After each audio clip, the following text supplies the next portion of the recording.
ពេលដែលជួបនឹងខ្ញុំតតែសួរថាអូនចំណាខ្សែសក់អូនឯងស្អាតខ្លាំងអូនឯងថើរបៀបម៉េច សរសៃសក់ក្រធំត្រូវការលូតលាស់ត្រូវការបំពេញឲ្យសរសៃសក់ហ្នឹងមានសុខភាពរឹងមាំ សូមក្រុមជម្រាបសួរលោកស្រីអ្នកនាងកញ្ញាបងស្ត្រីបងប្អូនយុវតីយុវជនទាំងឡាយដែលជាអតិថិជនរបស់សាសា Cosmetic ចាសាសា Aesthetic Center ចាឲ្យតែងតែការគ្រប់គ្រងនៅផលិតផល Night Lady របស់យើងខ្ញុំនៅក្នុងថ្ងៃនេះនាងខ្ញុំនឹងលើកយកពីប្រធានបទថ្មីមួយទៀតហើយដែលតាក់ទងទៅនឹងពីបញ្ហាសាប៊ូកក់សក់ចាបងប្អូនមានឃើញអត់ថាសក់របស់នាងខ្ញុំគ្រប់ពេលវេលានាងខ្ញុំចូលចិត្តទម្លាក់សក់ដោយសារនាងខ្ញុំជាអ្នក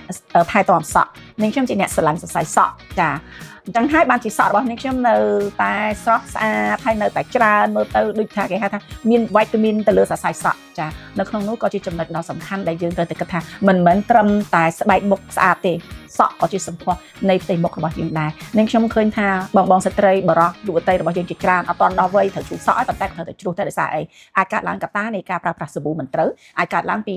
សុខភាពនៃរាងកាយរបស់យើងអាចកើតឡើងមិនបានយកចិត្តទុកដាក់នៅក្នុងការថែទាំសរសៃសក់អាចនឹងកើតឡើងអ្នកដែលគាត់ចូលចិត្តធ្វើសក់ច្រើនហើយមិនដឹងអំពីវិធីនៅក្នុងការថែទាំថ្ងៃនេះនាងខ្ញុំនឹងផ្ដល់ជូននៅចំណុចហើយក៏ដូចជាការខ្វះខាតទាំងអស់នេះដែលមិនបានយកចិត្តទុកដាក់នៃការថែទាំទៅលើសរសៃសក់ពីបងស្រីសាសា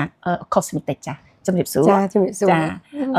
មានភៀវជាច្រើននៅពេលដែលជួបនាងខ្ញុំផ្ទាល់តែសួរថាអូនចំណាខ្សែសក់អូនឯងស្អាតខ្លាំងអូនឯងថែរបៀបម៉េចហើយប្រាប់គាត់ថាខ្ញុំថែសក់មិនថែមួយថ្ងៃឬក៏មួយខែស្អាតទេសក់ខ្ញុំថែមកជាង30ឆ្នាំហើយអញ្ចឹងបានជាសក់ខ្ញុំនៅតែស្អាតអញ្ចឹងចង់ឲ្យបងស្រីជំរាបជូនថាតើសក់យើងបែងចែកជាងជាប្រមាណប្រភេទហើយសរសៃសក់បែបណាខ្លះគួរប្រើបែបណាឲ្យត្រូវទៅតាមសរសៃសក់របស់គាត់នីមួយៗចា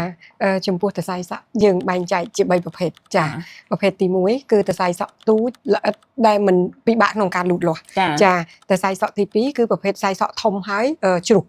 ចាដោយសារស្បែកក្បាលគាត់ខ្លាញ់បែកញើសខ្លាំងឡើងគេអ្នកខ្លះរហូតដូចឡើងពងបែកទៅលើស្បែកក្បាលចាហើយមួយទៀតគឺសរសៃសក់ដែលគាត់លាបថ្នាំពណ៌ញឹកញាប់អញ្ចឹងដោយសារគាត់កើតស្កូវដុសស្កូវច្រើនគាត់លាបជួនកាលក្នុងមួយសប្តាហ៍គាត់លាប2ដង3ដងឬក៏4ដងអ្នកខ្លះទៅគាត់ highlight ពណ៌ញឹកញាប់គាត់ធ្វើឲ្យសរសៃសក់នឹងជ្រុះដែរអញ្ចឹងនាងខ្ញុំបាន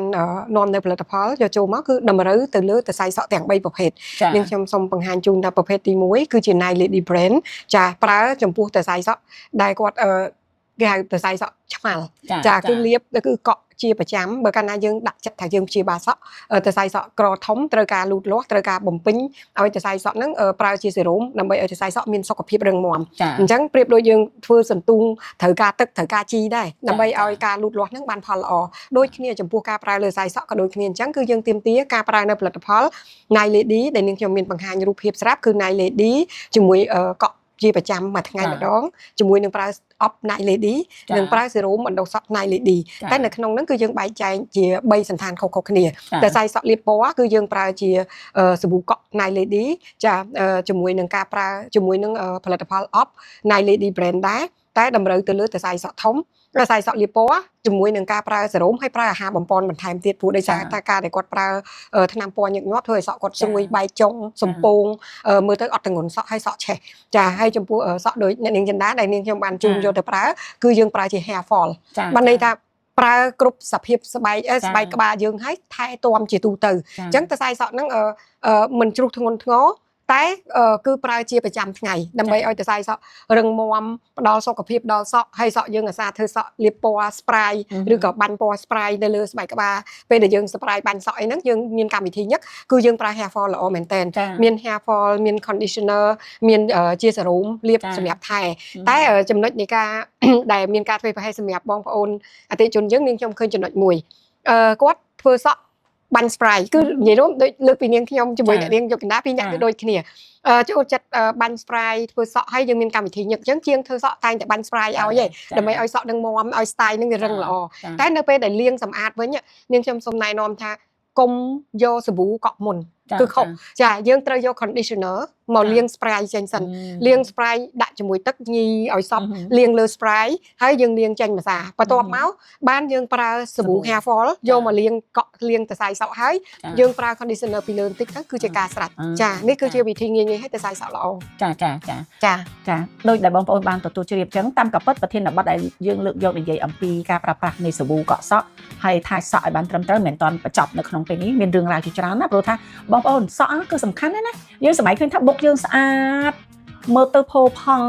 ប៉ុន្តែបើសិនជាយើងសរសៃសក់របស់យើងអត់មានសរសៃសក់យើងរ៉ើតស្ដាងសួរថាតើសម្រស់របស់យើងនឹងស្អាតដែរឬទេ វាត្រូវតែយោងគ្នាទាំងព្រមទាំងផ្ទៃមុខស្អាតទាំងសរសៃសក់ល្អចាបងប្អូនចង់ដឹងនៅព័ត៌មានបន្ថែមតាក់ទងទៅនឹងប្រភេទសរសៃសក់អាចអញ្ជើញមកពិគ្រោះយោបល់ឲ្យផ្ទាល់ជាពិសេសយើងមានម៉ាស៊ីនដើម្បីពិនិត្យទៅលើស្បែកក្បាលរបស់បងប្អូនថាបន្ទាប់ពីយើងពិនិត្យហើយថាតើសរសៃសក់របស់បងប្អូននឹងប្រភេទណាយើងមិនអាចមើលពីចម្ងាយដឹងថាអ្នកឯងសរសៃតូចអ្នកឯងសរសៃធំអ្នកឯងអត់ទេត្រូវការពិនិត្យទៅលើស្បែកក្បាលទៀតដូច្នេះបើសិនជាបងប្អូនទាំងអស់គ្នាកំពុងតែប្រឈមមុខនឹងបញ្ហាទាំងអស់នេះសក់ជ្រុះសក់មានបញ្ហាសូមកុំភ្លេចចាអញ្ជើញមកមជ្ឈមណ្ឌលសាសាអាស៊ីតិចឬក៏ឆាតតាមเพจសាកសួរនៅព័ត៌មានបន្ថែមទៀតចាអរគុណដែលលោកអ្នកបានយកចិត្តទុកដាក់តាមដានការទទួលជ្រាបនៅព័ត៌មានផ្សេងៗពីសេវាកម្មសាសាអាស៊ីតិច Center របស់យើងខ្ញុំចានាងខ្ញុំសូមអរគុណចាសូមអរគុណ